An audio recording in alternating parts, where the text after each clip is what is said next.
back. So we're going to remove the right arrow key now. So what you're going to do is you're going to take your tool, just stick it underneath the bottom there, and you're going to take your finger and hold down on the top part, and then just start wedging it up until it snaps off. There you go. There's your right arrow key removed. And now to remove the actual scissor bracket underneath, take your tool, stick it on top of the rubber cup, and then just slowly start coming back till it pops off. And you can grab it with your fingers. It comes right out.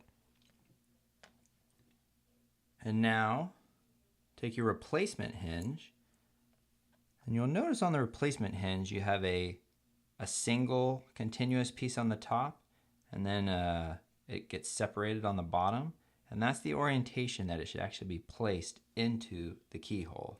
So what we're going to do is take this, and they're pretty small, so you just kind of drop it in there however you can.